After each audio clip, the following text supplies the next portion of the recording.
Hello students, ये हैं Indian economy के एमसीक्यूज़ या पीवाईक्यूज़। अगर आप एच टेट या फिर आप यूजीसी नेट और कोई भी यूपीएससी यूपीपीएससी या एनडीए सीडीएस के एग्ज़ाम दे रहे हैं और वहाँ पर इंडियन इकोनॉमी या इकोनॉमिक्स आता है, तो यहाँ से आप पीवाईक्यूज़ या एमसीक्यूज़ की प्रैक्टिस कर सकते हैं। आपकी तैयारी हो चुकी होगी तो आपके लिए बहुत हेल्पफुल है कि किस तरीके से क्वेश्चंस आएंगे। अगर आप फ्री हैं, कुछ और वर्क नहीं है, कुछ और देखने, इससे अच्छा है कि आप इन्हें देखें और आप अपने एग्ज़ाम की तैयारी करें। अगर तैयारी नहीं भी हुई है तो आप ये अंदाज़ा लगा सकते हैं कि किस तरीके के क्वेश्चंस एग्ज़ाम में बनते हैं, आप उस तरीके से तैयारी कर सकते हैं। तो चलें स्टार्ट करते हैं। इससे पहले मैं कुछ वीडियोज़ अपलोड कर चुकी हूँ, आप वो देख सकते हैं मेरे चैनल पर। इकोनॉमी के प्रीवियस ईयर क्वेश्चंस या एमसीक्यूज़ के नाम से प्लेलिस्ट अवेलेबल है। तो आज हम पढ़ेंगे budget, deficit financing and government subsidies से कुछ एमसीक्यूज़। तो किस तरीके से एमसीक्यूज़ आते हैं उन्हें हम आज डिस्कस करते हैं। पहला है, which one of the following is a development expenditure. Development expenditure इनमें से कौन सा है? यानी कि खर्चा तो हुआ है, लेकिन खर्चा होने से हमारी इकोनॉमी डेवलप होगी और ज़्यादा इनकम उससे बनेगी। ऐसा नहीं है खर्चा हो गया तो इसका मतलब हमारे पास से पैसा चला गया, उससे अब कुछ नहीं होगा। इसका मतलब है डेवलपमेंट एक्सपेंडिचर का मतलब एक तरीके से आप इन्वेस्टमेंट समझ सकते हैं ना, नॉर्मल अगर भाषा में कहूँ तो डेवलपमेंट जो एक्सपेंडिचर होता है इसमें से होता है इरिगेशन एक्सपेंडिचर। देखिए, जब इरिगेशन यानी कि अब सिंचाई के लिए खर्च किया जाएगा तो अच्छी आपकी फसल होगी, उससे आप अच्छी इनकम बनेगी। ठीक है, तो ये आपके क्या होते हैं, इसमें से ये डेवलपमेंट एक्सपेंडिचर है, irrigation expenditure. Debt services, grant and aids, ये आपके नॉन डेवलपमेंट एक्सपेंडिचर है। एडमिनिस्ट्रेशन, इस ये नॉन आपका डेवलपमेंट एक्सपेंडिचर है। इससे आप डेवलप नहीं कर रहे बल्कि जो आपका चल रहा है उसी को आप कंटिन्यू करते हैं। इसके बाद है, which of the following is not an example of economic overheads. Economic overheads का इनमें से कौन सा एग्जाम्पल नहीं है? क्वेश्चन आप ध्यान रखेंगे क्या पूछा गया यहाँ पे, नहीं है, नॉट। तो ये है coal mines. Coal mines economic overheads का एग्जाम्पल नहीं है। ठीक है, इकोनॉमिक ओवरहेड क्या होता है? इकोनॉमिक ओवरहेड होता है कि जब कोई भी कैपिटल इन्वेस्टमेंट की जाए, आप पैसा खर्च कर रहे हैं, इन्वेस्टमेंट कर रहे हैं इंफ्रास्ट्रक्चर पर, अपने माहौल को डेवलपमेंट करने में, इंफ्रा को डेवलपमेंट करने में, जिससे नई इंडस्ट्रियल ग्रोथ होती है, नई सोशल वेलबींग होती है, सोसाइटी का कल्याण होता है, वेलफेयर होता है और इंडस्ट्री ग्रो करती है, हमारी सोसाइटी ग्रो करती है, तो उसको हम कहते हैं इकोनॉमिक ओवरहेड।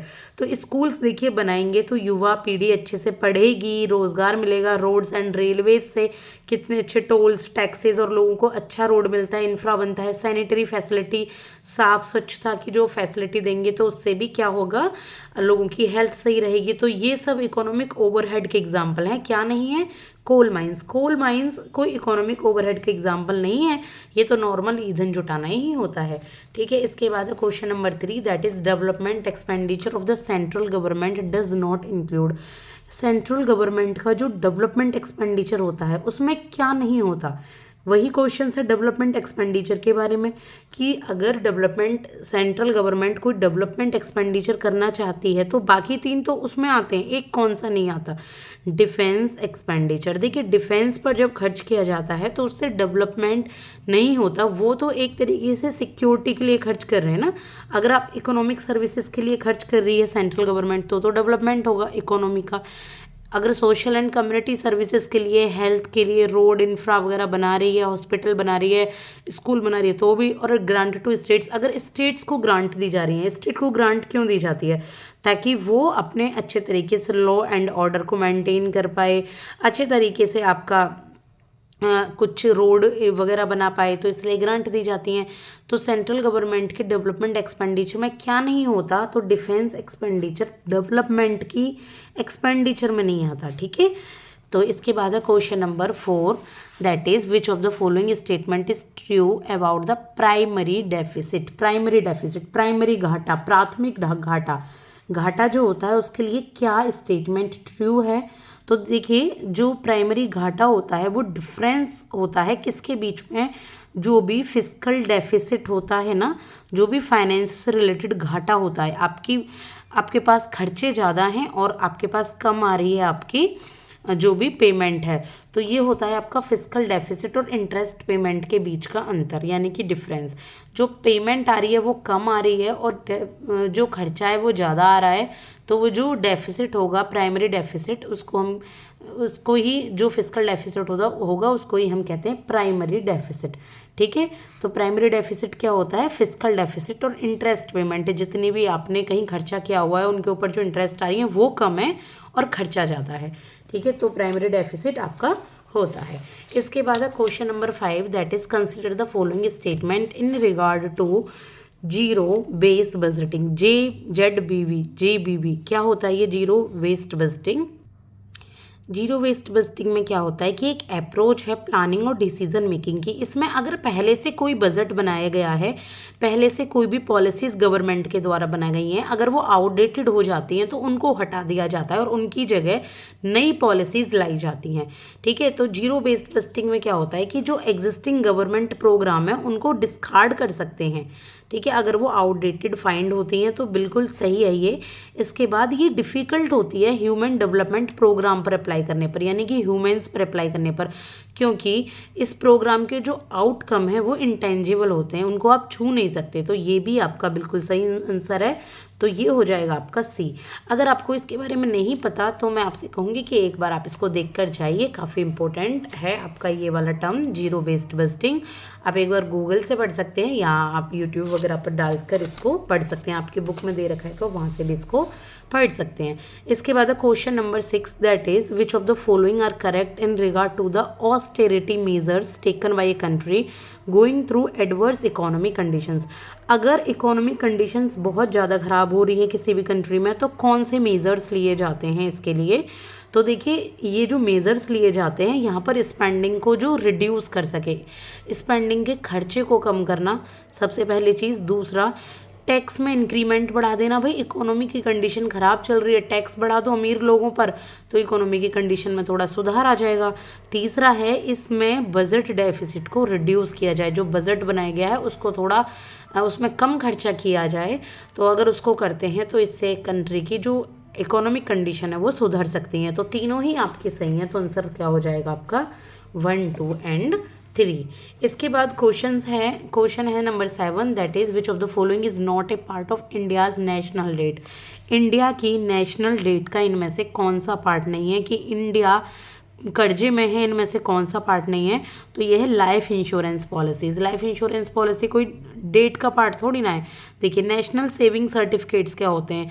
ये सर्टिफिकेट बांटे जाते हैं गवर्नमेंट के द्वारा लोगों को, जिससे लोग अपनी कुछ मनी को सेव कर पाते हैं, तो बाद में गवर्नमेंट को वो लौटाने होते हैं। तो एक तरीके से डेट हुआ ना, डेटेड गवर्नमेंट सिक्योरिटीज़ भी यही होती हैं। गवर्नमेंट अपनी सिक्योरिटीज़ निकालती है और लोगों से पैसा लेती है, फिर जब लोग उस सिक्योरिटी को वापस करेंगे गवर्नमेंट को पैसा वापस देना होगा।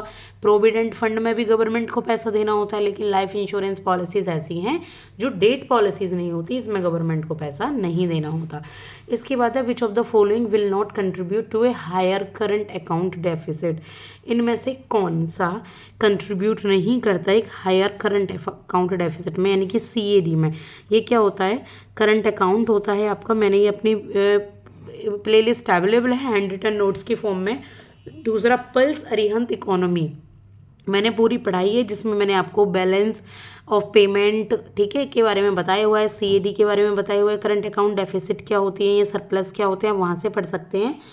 तो इसका जो आंसर है ये कि अगर करंट अकाउंट जो है इंडिया सामान दे रहा है बाहर, गुड्स और सर्विसेज, और बाहर से आ रही हैं, ठीक है, हमारे इंडिया में गुड्स और सर्विसेज, लेकिन इंडिया की सर्विसेज जा कम रही हैं, आ ज़्यादा रही हैं, तो क्या होगा? इंडिया ज़्यादा पेमेंट करेगा। सर्विसेज आएंगी, आ ज़्यादा रही हैं, तो इंडिया को उनकी पेमेंट करनी होगी ना गुड्स और सर्विसेज की, और इंडिया क्या नहीं कर पा रहा? इंडिया ज़्यादा नहीं कर पा रहा एक्सपोर्ट, तो और इंपोर्ट ज़्यादा कर रहा है, तो इंडिया का अकाउंट डेफिसिट में चला जाएगा। तो इसमें से कौन सा ऐसा है जो इस पर फ़र्क नहीं डालता? ठीक है, ये है rise in export of software services. सबसे पहले तो देखिए ये एक्सपोर्ट आ रहा है, अगर इंडिया एक्सपोर्ट कर रहा है तो करंट अकाउंट डेफिसिट होगा ही नहीं इंडिया का एक्सपोर्ट में, तो है ना, तो नॉर्मली तो आप इसे समझ सकते हैं। दूसरा, अगर क्रूड ऑयल का प्राइस इंक्रीज हो रहा है तो क्रूड ऑयल तो इंडिया बाहर से मंगाता है, तो करंट अकाउंट तो इसका डेफिसिट में ही जाएगा। और हमसे क्या पूछा है, जो कंट्रीब्यूट नहीं कर रहा है। अगर सर्विसेज ज़्यादा आ रही है इंडिया में, इंपोर्ट ज़्यादा कर रहा है, तो भी इंडिया को पेमेंट करनी होंगी। तो आंसर है इसका rise in export of software services. ठीक है, 2 ये वाला आंसर। तो इसका देखिए आंसर देख सकते हैं, हाँ यहाँ पर भी है 2 ओनली। ठीक है, एक्सपोर्ट से ही आप इसे समझ सकते हैं। एक बार पॉज करके आप इस बॉक्स को भी पढ़ सकते हैं। हम यहाँ सिर्फ 10 क्वेश्चंस करेंगे, 11 क्वेश्चन से हम कल करेंगे। इसके बाद हम मैच लिस्ट 1 और लिस्ट सेकंड करेक्ट आंसर के साथ लिस्ट करनी है। इसमें पूछा है कि फिस्कल डेफिसिट क्या होता है। फिस्कल डेफिसिट किसको कहते हैं? देखिए, फिस्कल डेफिसिट होता है जब एक्सेस हो जाता है टोटल एक्सपेंडिचर का, यानी कि खर्चा ज़्यादा है और रिसीप्ट्स कम है, आ पैसा कम रहा है। ठीक है, उसको हम कहते हैं फिस्कल डेफिसिट। तो इसका हो जाता है ये वाला answer, excess of total expenditure over total receipts less borrowings. कम बोरोइंग्स आ रही है, कम उधार आ रहे हैं। बजट डेफिसिट क्या है? देखिए, बहुत बहुत सिंपल टर्म्स हैं, बहुत ज़्यादा कंफ्यूजिंग भी हैं, लेकिन आपको ये क्लियर करनी पड़ेंगी। बजट डेफिसिट क्या है? बजट डेफिसिट होता है कि टोटल एक्सपेंडिचर ज़्यादा है टोटल रिसीप्ट से, सीधा सीधा है बजट रिसिप्ट, बजट डेफिसिट का। जैसे हम अपने घर में बजट बनाते हैं ना, 10,000 का इनकम है लेकिन खर्चा हो गया 12,000, सीधे सीधे बजट डेफिसिट हो गया ये। रिवेन्यू डेफिसिट क्या है? रिवेन्यू डेफिसिट होता है जब रिवेन्यू एक्सपेंडिचर ज़्यादा होता है रिवेन्यू रिसीप्ट से। रिवेन्यू एक्सपेंडिचर का क्या मतलब है? आप खर्चा ज़्यादा कर रहे हैं, इन्वेस्टमेंट ज़्यादा कर रहे हैं, और इन्वेस्टमेंट ज़्यादा कर रहे हैं, और जो इन्वेस्टमेंट से इनकम है, जो रिवेन्यू रिसीप्ट्स है, वो कम आ रही है। ये कहीं ना कहीं पॉजिटिव में होता है। जो रिवेन्यू डेफिसिट है ये पॉजिटिव होता है। ठीक है, प्राइमरी डेफिसिट क्या होता है? प्राइमरी डेफिसिट होता है excess of total expenditure over total receipts less borrowings and interest payment. यानी कि जो भी टोटल एक्सपेंडिचर है वो ज़्यादा है। टोटल एक्सपेंडिचर तो देखिए ज़्यादा ही रहेगा, बस लास्ट की टर्म आपको देखनी है टोटल रिसिप्ट से, लेकिन इसमें लेस बोरोइंग होती है और इंटरेस्ट पेमेंट भी कम होता है। तो इसमें बोरोइंग और इंटरेस्ट पेमेंट दोनों ही आ जाती है प्राइमरी डेफिसिट में, और फिस्कल डेफिसिट में सिर्फ और सिर्फ बोरोइंग लेस होती हैं। बजट डेफिसिट सिंपल है, रिवेन्यू डेफिसिट भी सिंपल है, आप आराम से लर्न कर सकते हैं। इसके बाद question number 10, that is which of the following are the example of transfer payment. Transfer payment किसको कहते हैं? देखिए, ट्रांसफ़र पेमेंट्स होते हैं कि इंडिविजुअल्स को वो मनी ट्रांसफ़र की जाती है जिसमें वो कोई गुड्स या सर्विसेज नहीं ले रहा, सीधे सीधे, मतलब कोई गुड्स या बिना कुछ दिए आप सीधे उनको पेमेंट कर रहे हैं, उसको हम कहते हैं ट्रांसफ़र पेमेंट्स। तो ये होती हैं आपकी अनएम्प्लॉयमेंट अलाउंस देते हैं ना आपको, बेरोज़गारी भत्ता। तो बेरोज़गारी भत्ता क्या होती है? ट्रांसफ़र पेमेंट्स होती हैं। गवर्नमेंट ने उनसे कुछ लिया नहीं ना, सीधे आपको दे दिया। पेमेंट ऑफ सैलरीज में नहीं होती, क्योंकि इंडिविजुअल ने वर्क किया है गवर्नमेंट को। ठीक है, इसके बाद है सोशल सिक्योरिटी पेमेंट, ये ट्रांसफ़र पेमेंट, और ओल्ड एज पेंशन, ये भी ट्रांसफ़र पेमेंट है। 10 क्वेश्चंस मैंने आपको समझा कर कराए हैं, कोशिश की है अच्छे तरीके से आपको समझ आ जाए सादा सी लैंग्वेज में। फिर भी अगर आपको कोई दिक्कत आ रही है तो आप एक बार खुद से पढ़िए, बुक पढ़िए, यूट्यूब पर देखिए, और जो भी आपको उचित लगे वो आप करें, लेकिन आप एग्ज़ाम को अच्छे तरीके से तैयारी करके दें, एक बार क्लियर कर लें। और बार बार कोई फ़ायदा नहीं है अगेन एंड अगेन पढ़ने से, एक बार अच्छे तरीके से तैयारी कीजिए। And best of luck for your exam. अगर वीडियो पसंद आई तो लाइक शेयर एंड सब्सक्राइब जरूर कीजिएगा। Thank you so much.